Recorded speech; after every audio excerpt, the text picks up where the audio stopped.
อันนี้ก็บ่เสืออีกสบายดีสวัสดีโรงงานสังกะสีอยู่ไสอันนี้มาแต่จำปาสักผู้มาจำปาสักผู้บ่โอ้โธ่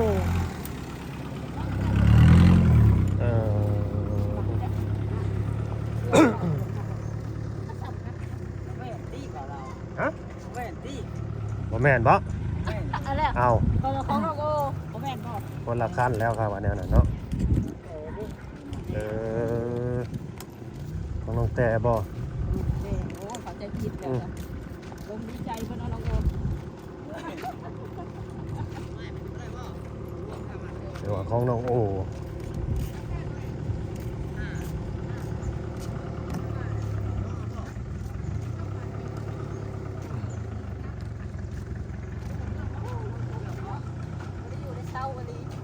ไปตุกสบายดีจบคลิปสบายดีเฮียครับพี่สบายดีรถบ่าวแอนบ่นี่รถค่อยนี่แล้วบ่าวแอนรวยบ่ล่างแล้วบ่เรียบร้อยจะขวดนี่ตีพอได้ข้ามคูณสวยกันเงินไปชิมละมายืมก่อนมาข้ามคูณสวยกันตีรถไผก็ดีเรียบร้อยจะขวดตัวแม่แล้วมันก็แนวมันเนี่ยน่ะโอ้เอาความเป็นของเราก็จกเลยรถไผซะโอ้ยเสียโออย่าบอกว่าเสียเท่าไอ้เสียโอเรียบร้อยแม่สักก็ว่าเสียโอสิล่างจะขวดเนี่ยไปยังบ่ละแล้วสิได้อยู่อิ่มร้อยก็ฟูละขวดเนาะเด้บัดแล้วอ๋อซั่นรอกันได้บัดแล้วบ่แม่นแนวนี้ครับคูณเอ้าขอว่าสังกะสีน้องโอบ่แม่นติเจ้าจำผิดบ่เอาโลกนี้ซะบ่เป็นงามเลยเนาะงามอันนี้กระเบื้องนะยอดเลยเกรด A เลย A1 เลย A1 ป้าโอ้อยู่ในไซส์ ธรรมดา A1 เลยนะนี่โอ้ A1 เลย A1 ที่ยืนอยู่หน้าซ้ายเมื่อกี้นี่นะบ่สบายดีเด้อสร้างเด้อทีมงานสร้างคือฮอดได้มื้อนี้เนาะ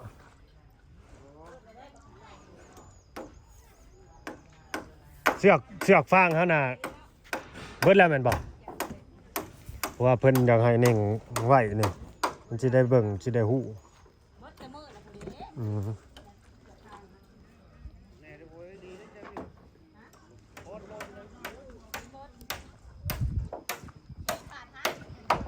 สีบ่ได้เด้อสีอ่ะเด้อ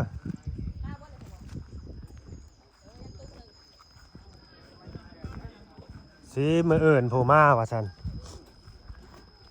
เหลือสีตุกหนึ่งก็ยอมท่าก่อนเด้อ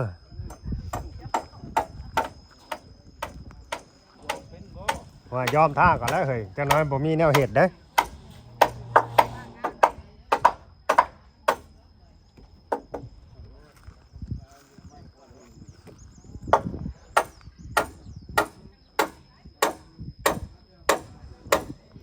คักอีหลีเนาะมื้อนี้เนาะ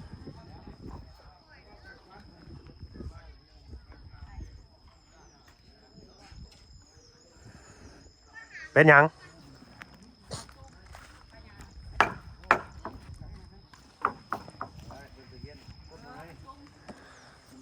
ประชุมในบ้านนี่บ่งามหั่นแหละ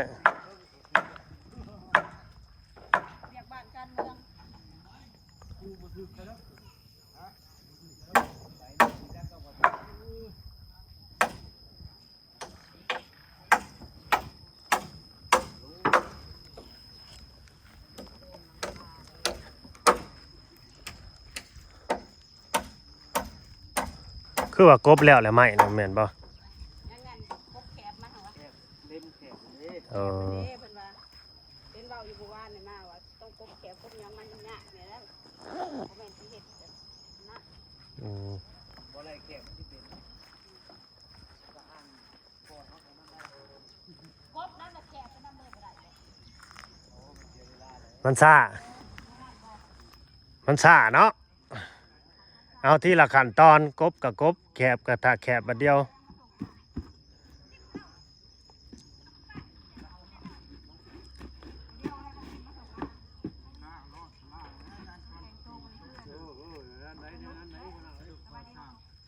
ดตัวก็บ่ไม้นี่สีกันมอดบ่รู้เอามาวันละทีมผ้าคู่รถบ่ได้เนี่ยอ๋อเฮ็ดตัวได้สร้างสวัสดีน้องมาได้ใช้นี่โอ้ตัวข่าวซิโนมาละมาหากะมาฮอดเพิ่นมาแต่ซิโน เอาเข้าไปอุ่นซะบ่หรือแนวใดข้าวฮ้อนบ่น่ะหรือว่าข้าวเย็นเอาติ๊บข้าวมาส่งซื่อ สีกันมอดบ่นี่ให้เรา ๆบ่ได้อุ่นข้าวซะบ่ ตัวแดงคือ กันเบิดทุกอย่างกันหมอดกันเชื้อรา คักแล้วซั่นน่ะ กันเบิดกันฮ้อนอีก จอมฮอดเป็นชาวได้ยากมาก สีทนได้อีก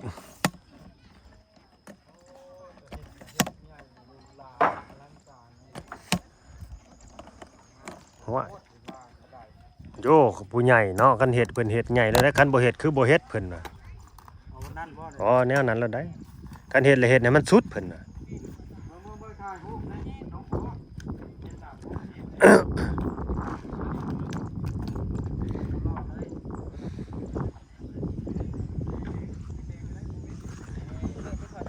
อ๋อมันน่ะยอดแซ่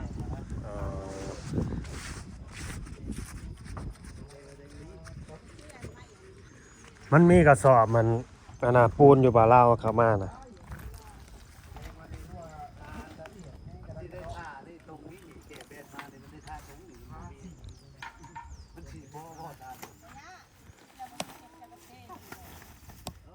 ท่าโลด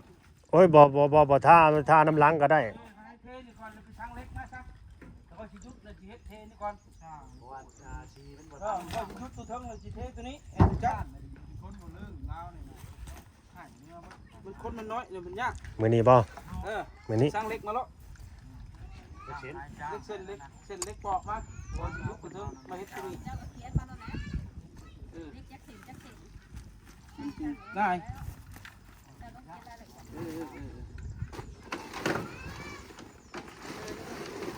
เดี๋ยวเสร็จเย็นอยู่พุ่นแล้ว ผักเที่ยงแล้วบ่นี่นะคือผักไว้แค่กว่าบ้านหรอกค่ะ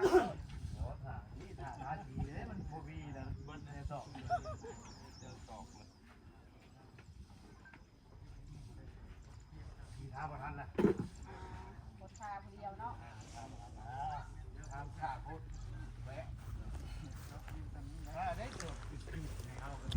นี่ได้เนาะกระสอบบ่าลาวเอามา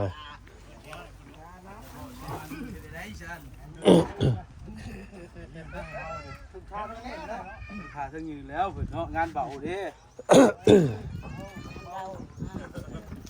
ลงฝนตกนั่นคือลงนั่นเด้อโอ้ยเด้อฮะขาตัวนี้แหละ คนตกแล้วเก็บให้ในเด้อบ่ ให้เบิ่งบ่ บาทนี้เอาไม้ตัวนี้ขึ้นไปต่อเนาะไม้อันนี้นะ48นี่ขึ้นไปต่อบ่ตัวน่ะหรือต่ออยู่แล้วบ่ บ่ได้ตอบงาน ส่วนเดียวเลยบ่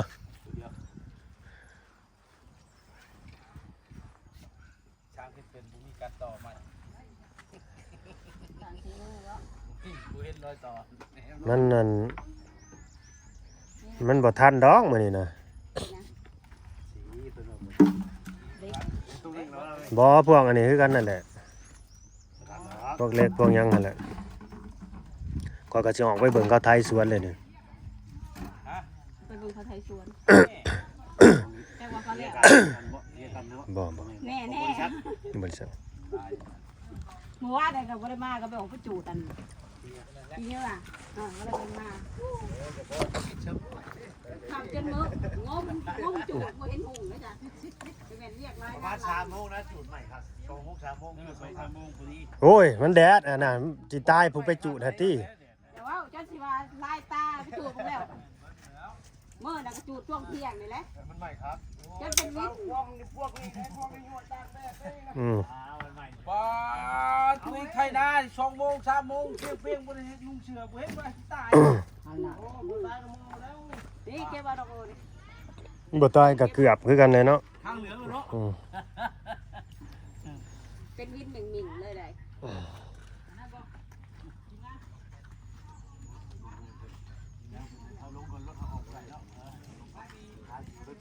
เพราะ ม้เป็นลมนี่สิเอาไม้ฟ้าเชื้อราเลยในใด ไม่นี่แหละเอาแป้นนั่นน่ะ เทพจ้ะ ให้มันเข้ากับสี อายุไม่แปดก็ได้ มันเข้ากับสีเพื่อน อ๋อคะแนนมันนะ กระเทินได้แฟนแล้วเนาะ แฟนเบิดหลังบ่ เป็นหลังเลยนะ เอาท่านี่มันก็เข้ากับสีเฮือนแล้วแหละนี่ สีเพื่อนเอาได้เพื่อนเอามีหลายสี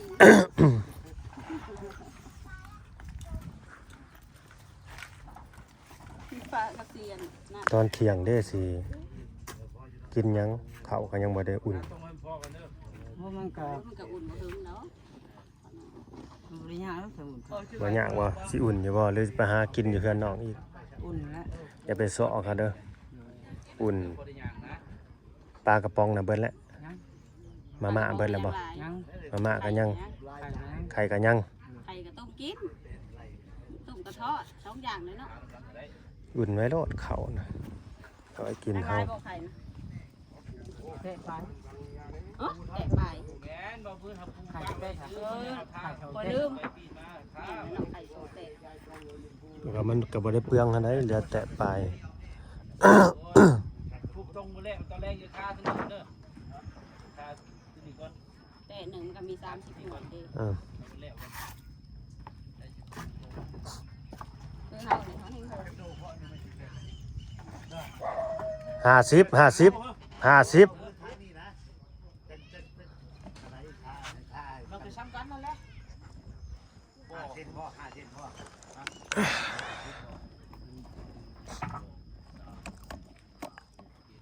ตัวนี้6 2ตัว2ตัวทำบ่ได้ดอกมันคือเลือกค่ามันเลือกจักแล้วแล้วมันแล้วเราก็ไปจุ่มแล้ว มันได้12ตัวบ่ได้สิวางขายแม่นต่อแม่น ที่เหลือเลยไปท้าตัวนั้นก่อน หาตรงทางสี ก็ทำในขามก่อนเราจะได้วางตรงมาเลย สิวางสิวางนี่เพิ่นได้แล้วเด้ทำนี่ สิได้ผลสิปูเป็นบ่ทันนะฮะมันสิได้อากาศเป็นมาใช้ เลยมากาด ไปแก้เป็นละเดี๋ยวนี้ เอาไปประกาศซื้อ เอาประกาศเป็นวะ สิเอาไปแก้แป้นแล้ว มันเดือน4นี่ก็ไปเอาเป็นแล้วนี่ ก็มาแล้วถึง น้ำมันกับชีวิตได้ได้นานน้ำมันแก้แป้นแก้ใหม่บ้านนี่ น้ำมันรถไทยบ่สิเบิด เนี่ย อ้าว มันคน มันไทยน้ำมันคนเบิดมันคนบูเบิดมันคนเด้อน้ำมันไทยเลยชีวิต นั่นอยู่เนาะ คนพิการแต่มันคนพิการ นี่คือชีวิตชีวิตแท้ๆพอดี คนเดียวบ่แตกแล้วมันตาสีก็งงๆแงมนี่ป้านี่ก็ไว้กว่า ชีวิตชื่อตุ๊กตุ๊กแท้พอดีเลยทาสีเขาโน้ม เป็นว่าวานดอกก็นี่เบิ่งคักแล้วเป็นว่าวาน วัด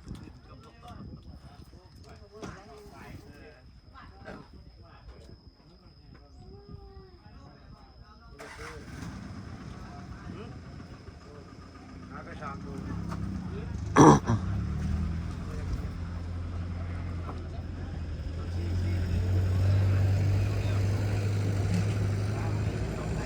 แกออก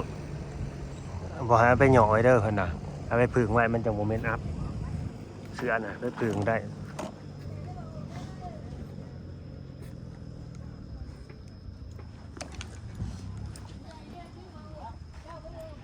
ฮ้อนเลยพี่น้องเว้ยฮ้อนโอ้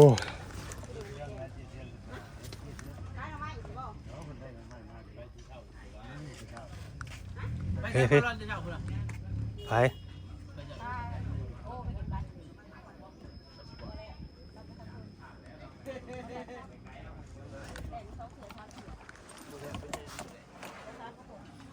มีปลากระป๋องหมอยังเหลือ3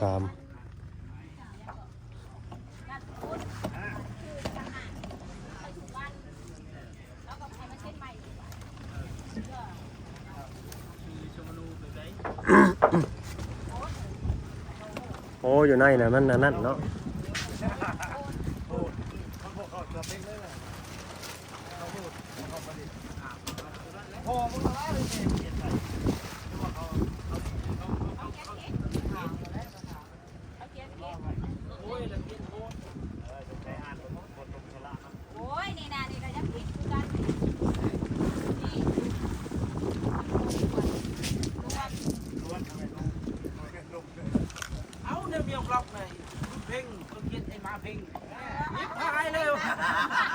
อืม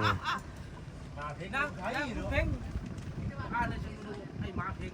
ไปเลยไปเด้ก่อนเลยขึ้นไปขึ้นมาคำพอดีว่านั่ง บ่ผู้เขียนกับพวกเนาะไอ้คนละ มาเพ่งนั่ง เป็นหยังมันเป็นน้ำผู้เขียนได้ เขียนนั่น ก็เป็นผู้เขียนแต่ว่าผู้เขียนมันตามันบ่ได้เบิ่งมันเบิ่งโทรศัพท์มันเขียนไป เขียนไปโลด เขียนบ่ถึงบ่ได้ไร มันถึงมันกายมันกาย กายว่า มันกายแหละ โอ้น้อง เรียนบ่ถึง เอาถึงหาที่พอแห้งที่มาเพ่งมีที่ผู้เดียวนี่เลยมันอยู่กันเขาคู่เขาบุกล็อกเขาไม่เป็นอ่านไปลุงมาเพ่งเอาไปดีไปเรื่องกับโบแมนอยู่เรื่อง สบายดีสบาย นะ ดีสบายดีสบายดีเฮ้ยมานั่งเขาหมอกเขาไป คือมาเช้าทำไม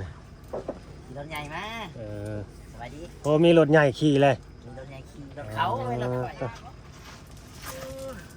แต่ว่าผู้เขียนชวนในบ้านอาศัยฮะ ขี่ในบ้านนาชายนั่นแหละ เอารถไว้อยู่หันบ่ข้างห้านเจมารีนะบ่ แมนฮันเฮียซักขากะลี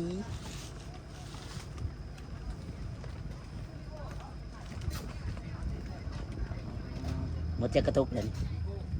ฮะ กระตุกขักเลย ขี่ไว้ที่ท้อง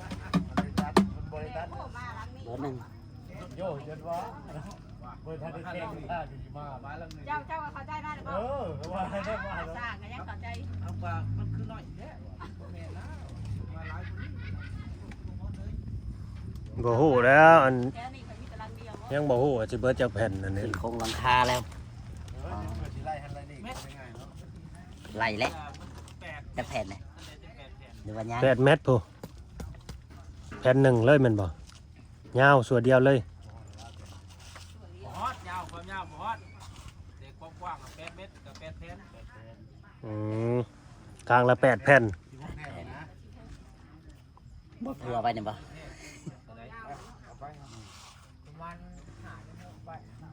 ไม่พวกเม็ด มา10 เมตร5 เมตรปลายนะ อ้าวถ้าปุ่มแหงปรับเราเตือนนี่นะ มันบ่ได้ยากเลยจีน นี่ เอาชิว5 เมตรแต่ยังบ่ถึง ไม่สีเหลืองขากะลี เออ ครับโอ้เอ็นคือแล้วมันสิงามถ้าใหม่ๆนี่ยังบ่งามหรอกยัง พอ บ่ ได้ ได้ ขนาดมีหลายแน่เนาะ2 3 3 นี่เลยพี่น้องไว้เนาะโอเคคลิปนี้ก็สิบ่มีหยังหลายพี่น้อง อืม จบคลิปไว้เพียงเท่านี้เด้อ ตามว่า30 สบายดีสบายดี ถ้าพบ แต่บ่ซ้ำแล้วซ้ำอีกนะ 3ไปไหมไปแน่แล้วเอาอีกนะ คือมาสั่งคอยมาพี่ลึกได้เอามาอีก20กระตุกเด้อซั่น มาเถอะ สีน้ำมันนี่เนาะ อืม เราก็สิชื่อแบบนี้บัดนี้มาทา ยังเป็น ยังแพนอีก100ก็แพนพุ่น ไว้ที่นี่ก็ยังมีฮะที่ไม่ตรงมันเอาง่ายๆว่ามันยังบ่ครึ่งเลยนี่ จะทาแท มัน น จะ ได้ ขาดทุกคน มันแห้งไว้อยู่นี่อันนี้แห้งแล้วโอ้ยคักไผแผ่นในลาวบ่ถนัดเด้ อย่าง แผ่นชื่อทีนี่มาทา จะบ่เห็นบ่เราของในเฮือน คักได้แล้ว แผ่นมัน ขากะลีเอากระทุ่งมันไปใช้น้ำมันโย พุกตัวใดนี่รับ ตุกละ300,000 บ่ชื่ออยู่บ่ชื่ออยู่กันเรื่องของมันการทาบ่ ปล่อยในบ้านเราอะ น้อมหอยนี่เขาสิทุก300,000ธรรมดา โอ้ยติดเด้อ เดี๋ยวเต็มๆสิ คักเด้อ ขากะลี ชื่อแบบนี้มาทาพี่น้องเนาะสมมุติว่ามีโปรแกรมต่อไปนี่เฮาสิบอกผู้ใหญ่แนะนำผู้ใหญ่ว่าชื่อแบบนี้มาทาเอาก็โอเคไม่นะสีอื่นมีบ่ล่ะ บ่มา โอ้มันเป็นสีแบบนี้เลย เบิดแล้ว มีสีดำสีไปจังไหนมันมี แล้วแต่จะเอาสีใด เราดีถ่ายรูปไปก็ได้ เอาง่ายๆมันเตะเลือดมาเนี่ยเข้าหลังนี่ยังเขาแต่หลังเดียวนี่ทาสีบอก ครั้งแรกว่า ทาบอกนั่นจ้ะแต่ว่าเฮ็ดโม่แต่ทาน้ำหลังแต่ว่าเพื่อนหลังนี่ แม่มาสร้างอะไรเนาะ เฮ็ดงานเดิน ธรรมดาเอาเฮ็ดแล้วเป็นสินค้าตามนั้นเนาะ อันนี้เพิ่นแบบว่าจะให้ทาได้ถูกส่งไปทาเบิด ถ้า พื่อนละนี่เราท่าเองเลยนี่นี่ โอ้ทาสีไหม้คือกันเนาะ เราท่าเองเราท่าเองเราไม่ให้สร้างนี่เอาขึ้นไป ป้า ท่า ได้ให้หัวหน้าช่างท่าสีลูกที่บัดนี้นั่งเบิ่ง ก็ได้ชาแล้ว เนี่ยมันลูกน้องท่าผมเป็นแล้ว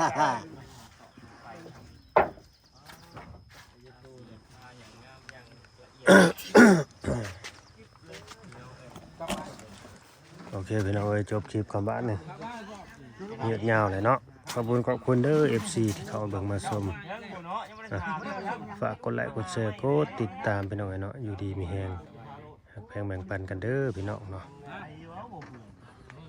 จบคลิปซ้ำนี่แหละสิได้จบคลิปไปซ้ำนี่แหละพี่น้องเอ้ยเนาะขอบคุณ FC เด้อสบายดีน้องโอโดยออกเมื่อหน้าก่อนบัดนี้เนาะไปสวนกันเด้อสิกลับเข้ามาอีกทีก็บ่ายพุ่นแหละหรือว่าช่วงแรงมาแต่หับลูกพุ่นแหละสิมาแหวะอีกเทื่อนึงเพราะว่าออกไปกับบ่ฮู้ว่าสิได้เข้ามาจังโมงขนาดพี่น้องเอ้ย